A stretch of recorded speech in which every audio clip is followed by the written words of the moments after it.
안녕하세요. 2월 15일 화요일 아침 무지개 명상 소냐입니다. 이번 주에는 연결에 대해서 이야기해 보는데요. 연결하면 이렇게 떠오르는 오라소마의 컬러가 번호로는 87번 바틀인데요. 페일 코랄의 바틀이 떠올랐어요. 그래서 지금 저의 줌 프로필 사진 그리고 유튜브에서도 이 이미지로 보여드릴 건데요. 87번 바틀의 카드 이미지입니다. 이 그림을 통해서도 깊은 숙고를 하실 수 있을 것 같아요. 오늘 제가 전해드리고 싶은 내용은 에크하르트 톨레의 지금 이 순간을 살아라의 일부를 전해드리고 싶어요. 근원과의 연결에 대해서 이야기를 나누고 싶고, 또 내용을 보니 지난주에 우리가 했던 내맡김에 대한 내용이 참 많이 나오는 부분이에요. 그래서 오늘은 그냥 책의 일부를 계속 읽어드리려고 하는데 이것을 들으면서도 명상 함께 하는 그런 효과를 얻으실 수 있으시면 좋겠습니다. 그러면 시작해 볼게요.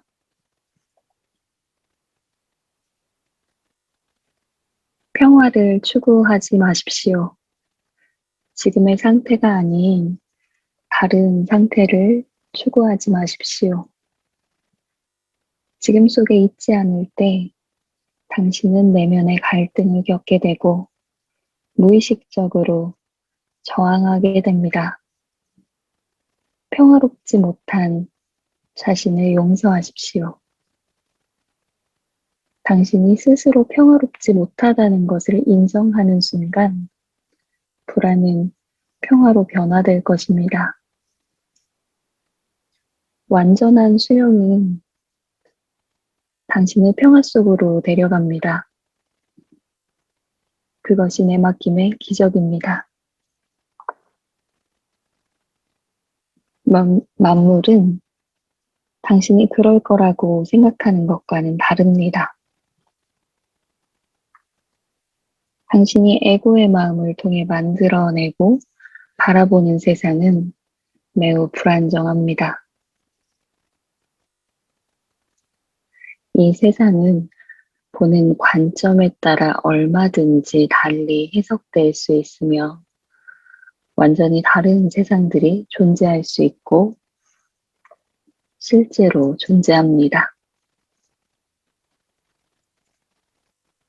모든 것은 지각하는 의식에 따라 달라집니다. 존재하는 모든 것은 의식의 한 초점이며 그 초점이 저마다의 세상을 창조합니다. 하지만 그들 세계는 모두 상호 연결되어 있습니다. 항상 깨어 있으면서 근원과의 연결을 서로서로의 상호 연결을 자각하며 살아가는 고도로 의식이 높은 존재들도 있습니다. 그런 세상을 본다면 당신은 마치 천국을 마주 대한 듯 할 것입니다. 하지만 모든 세상은 궁극적으로 하나입니다. 내맡김은 삶의 흐름을 거스르지 않고 따른다는 단순하면서도 심오한 지혜입니다.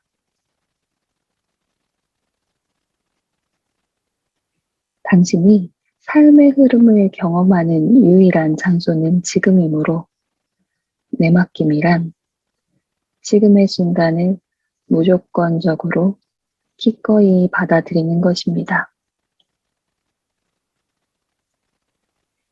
있는 그대로에 대한 내면의 저항을 포기하는 것입니다. 내면의 저항은 마음의 판단과 부정적 감정을 통해 있는 그대로에 대해 아니다 라고 말하는 것입니다. 특히 세상살이가 잘못 돌아갈 때 그렇게 말하곤 하는데 그것은 당신의 마음이 요구하거나 기대하는 것과 지금 있는 것 사이에 격차가 있다는 의미입니다. 그것이 고통의 틈새입니다. 세상을 충분히 경험한 사람이라면 살아가면서 일이 잘못되는 경우가 빈번하게 일어난다는 것을 알 것입니다. 그럴 때마다 고통과 슬픔을 겪지 않으려면 온전히 내맡기기 위한 수행이 필요합니다. 지금 있는 그대로를 받아들이자마자 당신은 마음으로부터 벗어나 존재와 연결됩니다. 내맡김은 순수한 내적 현상입니다. 외부적으로 행동을 취하지 않는다는 의미도 아니고 상황을 변화시키지 않는다는 의미도 아닙니다.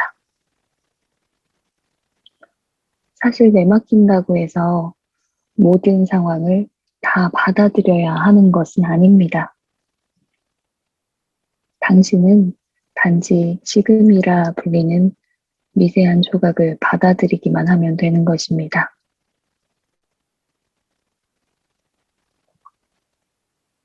자신이 처한 상황이 불만스럽거나 견딜 수 없다면 무엇보다 먼저 내맡겨야 합니다.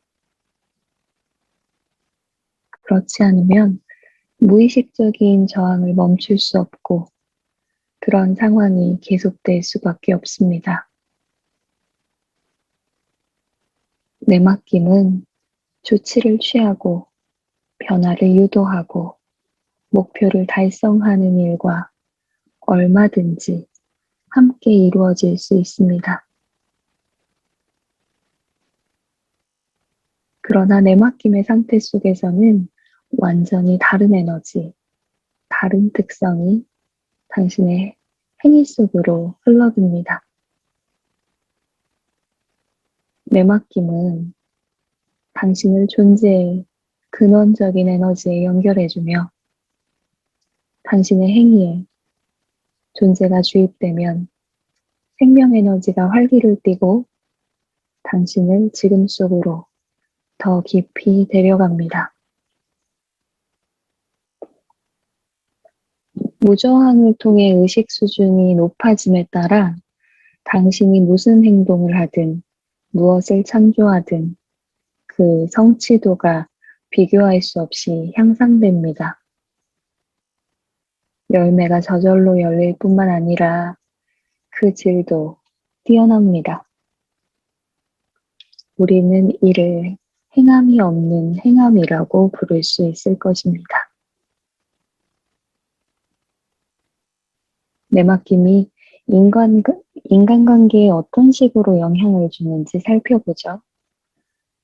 당신이 배우자나 가까운 누군가와 다투거나 갈등을 겪는 상황이라면 상대방이 당신을 공격할 때 당신 자신이 얼마나 방어적이 되는지를 지켜보십시오. 다른 사람의 입장을 공격할 때는 당신 자신이 얼마나 공격적이 되는지를 느껴보십시오. 당신 자신의 관점과 의견을 얼마나 고집하는지 지켜보십시오. 당신이 옳고 상대방이 그르다는 주장의 뒤에 도사리고 있는 정신적, 감정적 에너지를 느껴보십시오. 그것은 에고의 마음 에너지입니다. 그 에너지를 인정하고 최대한 충분히 느끼면서 의식하십시오. 그러면 어느 날 말다툼이 한창일 때 당신은 갑자기 아무런 반응도 하지 않기로 결정하고 그냥 무슨 일이 일어나는지 지켜보기만 하고 있을 것입니다.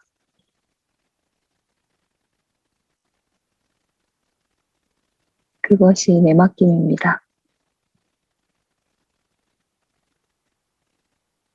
반응을 하지 말라는 것은 나는 이 모든 유치한 의식을 초월했다는 듯한 표정을 하고 말로만 좋아요, 당신이 옳아요 라고 인정하는 것이 아닙니다.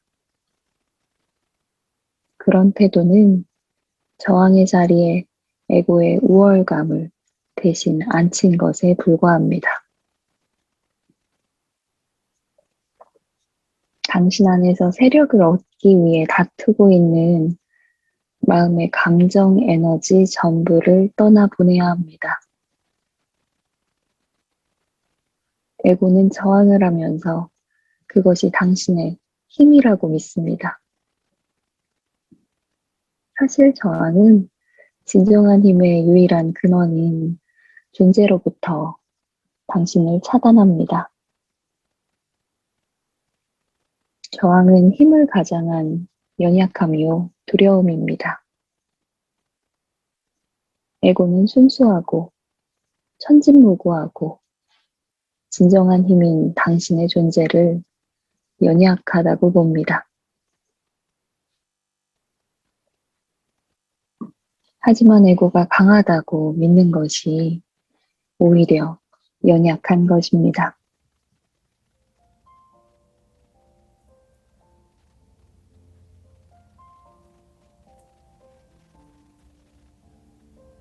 온전히 내맡기기 전까지는 사람들의 관계가 대부분 무의식적인 역할극으로 채워지게 됩니다.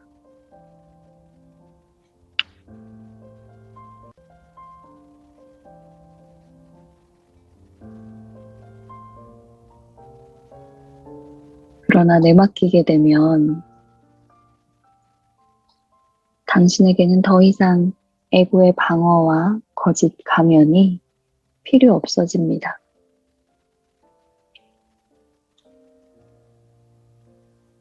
당신은 아주 단순해지고 참해집니다. 에고는 말할 것입니다. 그건 위험한 일이다.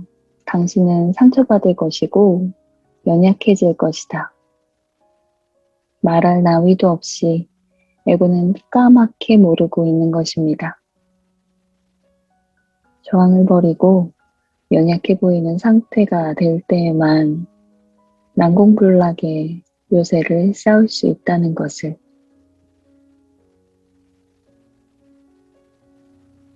내맡김은 당신을 변화시킵니다. 당신이 변화될 때 당신의 세계 전체가 변화됩니다.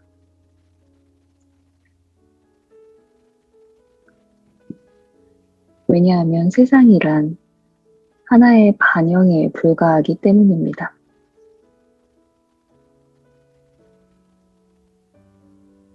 거울에 비친 모습이 마음에 들지 않는다고 해서 거울을 향해 공격한다면 그 사람은 분명 제정신이 아닙니다.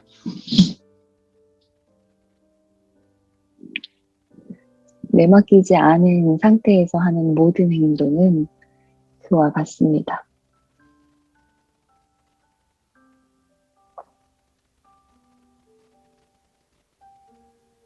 당신이 거울 속의 이미지를 공격한다면 그것은 당연히 당신에게 반격할 것입니다.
어떤 이미지라도 그대로 받아들이고 다정하게 대하면 그것도 우리에게 다정해질 수밖에 없습니다. 이것이 바로 세상을 변화시키는 방법입니다.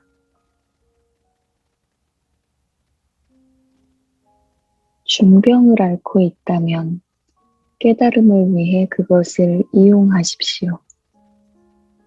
살다가 나쁜 일이 생기면 깨달음을 위해 그것을 이용하십시오. 질병으로부터 시간을 철수시키십시오. 거기에 과거나 미래를 부여하지 마십시오. 강한 현존의 깨어있음 속으로 들어가는 기회로 삼도록 하십시오. 그리고 무슨 일이 생기는지를 보십시오. 연금술사가 되십시오. 쇳덩어리를 황금으로, 고통으로, 깨어있는 의식으로, 재난을 깨달음으로 바꾸십시오. 중병을 앓고 있는데 이런 말을 들으니 화가 나십니까? 그러면 그것은 그 병이 당신의 일부가 되었다는 증거입니다.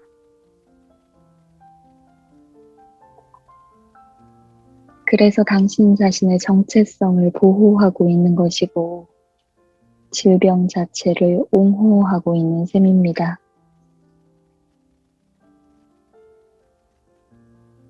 병이라고 이름표가 붙은 그 조건은 진정한 당신 자신과는 아무런 상관이 없습니다.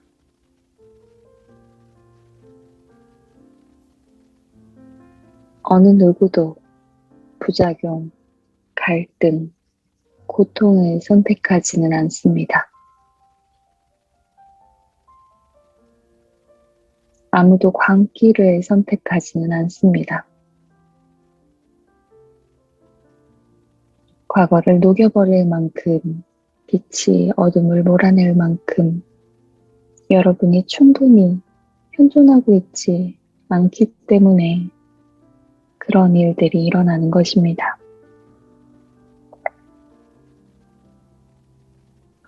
여러분은 지금 여기에 완전히 있지 못합니다. 여러분은 아직 완전히 깨어나지 못했습니다. 틀에 박힌 마음이 여러분의 삶을 지배하고 있습니다.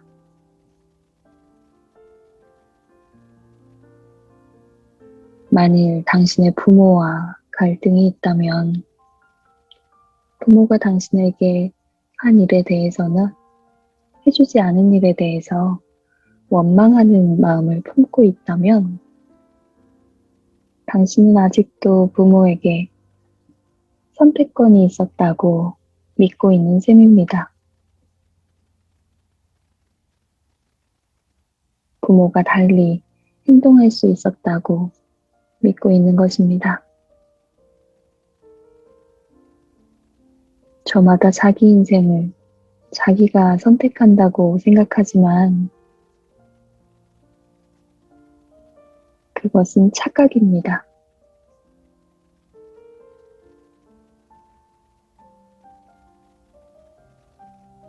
마음이 당신의 삶을 움직이는 한, 당신이 당신의 마음으로 있는 한, 무슨 선택을 할 수 있겠습니까? 할 수 없습니다.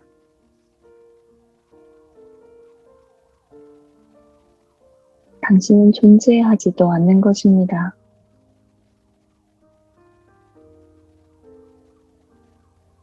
마음과 동화된 상태는 엉망진창입니다.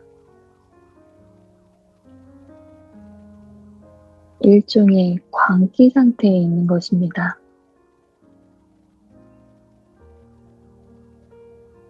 정도만 다를 뿐 거의 모든 사람들이 이 병을 앓고 있습니다. 당신이 이 사실을 깨닫는다면 원망은 더 이상 자리할 데가 없게 됩니다.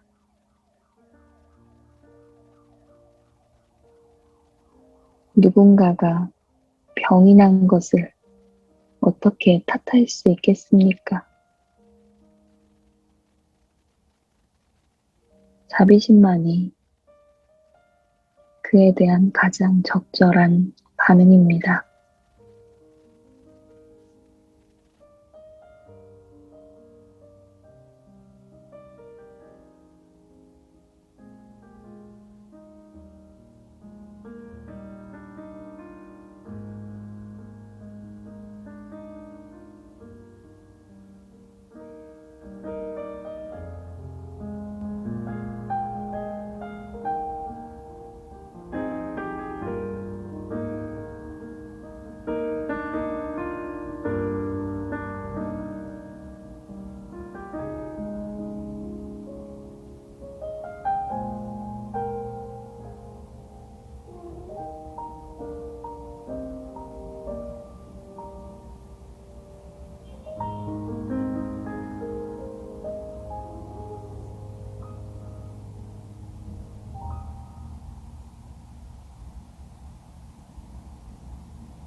우리 오늘은 여기까지 진행해 보겠습니다. 이번 한 주 목요일, 금요일 어떤 이야기들로 계속 연결될지 저도 참 궁금한데요. 현존과 근원과 연결된 하루하루 되시기를 바라겠습니다. 나마스테.